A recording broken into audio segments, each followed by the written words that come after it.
All right, so they're sick and tired of me playing with the hangar dogs, eating the food in the communal kitchen. So I have got my flight suit on. They're putting me to work. What do you think? Excellent. You look great. Yeah, right. I don't think you want to let me anywhere near what you're working on here. Joining me now is Janek, Vice President of Maintenance here at Vintage Wings of Canada. How do you become Vice President of Maintenance when it comes to old school planes like this? Well, I started off as an AME working on old airplanes like this, and throughout my career I just stayed involved with it. What's an AME? Aircraft maintenance engineer. Okay. And basically stayed involved with the vintage aircraft, and I worked my way up until I ended up here. All right. Well, believe it or not, when you take a look at some of the mint condition planes that we have seen this morning, they don't always come to you in that condition, do they, Andre? No, absolutely not. No, we don't get them in mint condition. No. Which is understandable 70 years later. They're not going to look like they did in the 1930s and 40s. This is more what they look like when they come Absolutely. to you, right? The aircraft are recovered around the world in that condition, and then we bring them in here, and over a period of time, years usually, we restore them back to flying condition. Where was this piece found? This one was actually found in a playground in Malaysia. Had kids running around it, and then it was recovered from there, ended up in the UK, and then we ended up with it here, primarily because it's a Canadian aircraft operated by Canadians in World War II, and then and that's what we basically want to do, is we want to take that and restore it and bring it back to life and show the Canadian public their Canadian aviation heritage. So the planes that we're looking at today, which are absolutely gorgeous, and you should be commended for creating such amazing works of art, but how much of them are actual authentic pieces, much like this one that you found in Malaysia? Most of them are, I would say, between 50 and 80% authentic pieces in the airplane. Yeah. A lot of them are rebuilt extensively, but most of them have their original components in it. That's great. What are we looking at here, these two pieces? Right here, we're looking at Mark 9 Spitfire wings that we're currently building for one of our airplanes that we're going to operate in a couple of years. And basically, we've scratch built these wings, including the spar, skins, everything. What is scratch built? Sorry to interrupt. Scratch, basically from almost nothing. Starting from scratch. Yes, Makes sense. exactly. Sorry, go on. Yeah. There are authentic or original parts still in the wings. And we like to keep those in, the ones that are serviceable, we like to use. And then we put millions of rivets in the sheet metal, and they turn out into wings. Alrighty.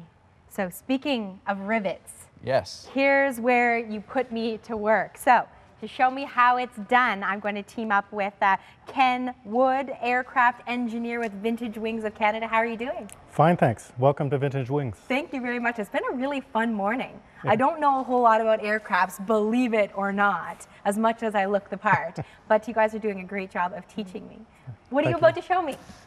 Well, I'm working on a rear spar for a Spitfire wing here. Okay, wait, a rear spar, what's that? Well, the wing, as Andre showed you, these are under restoration, and the main structure is the spar. It's like the frame of your house, and this is one of the main structures of the wing. Okay, sorry, no more stupid questions, I promise. No, there's nothing, doesn't exist a stupid question. So how many of these tiny little rivets will go into a plane? I heard Andre say millions. Well, in this type of aircraft, there could be 20 or 30,000. Holy, okay. And each one needs to be bucked, hand installed? Yes, we need to drill the holes, we need to clean the holes, corrosion prevention, and then finally install the rivets and buck the rivets, and that's what you're going to do today. Okay, let's do it. Show me how it's done. Okay, this is a rivet gun. All right. And we use this to drive the rivet. This is a bucking bar. Okay, and this is what a rivet looks like? Yep. These are rivets. You have different sizes, different lengths, depending on the material that we're assembling. Oh crap! I just mixed up two different sizes. That doesn't matter. That doesn't matter. All right. What we're using today are these 3/16 rivets. All right. So they're kind of like threadless screws almost, eh? Well, they're like a bolt, except made of aluminum. They're much lighter. Yeah. You know, if you had 20,000 bolts in an aircraft instead of rivets, the weight would be considerable. All right, so how do you put it in? Okay, these are called Cleco fasteners, and we use these to hold things together until we rivet them. So I take the Cleco out. I'll put one rivet in. Place the rivet gun on with the bucking bar on the back of the rivet, and I drive. There. That's one rivet driven. All right, now is there a chance that I can screw this up? Well, if you did, I'd be here all night tonight trying to fix it. Okay, maybe it's not a good idea that I help you. All right, so what size am I working with again? 3/16. All right, so I take this little toolamajig. That's right. Probably called that.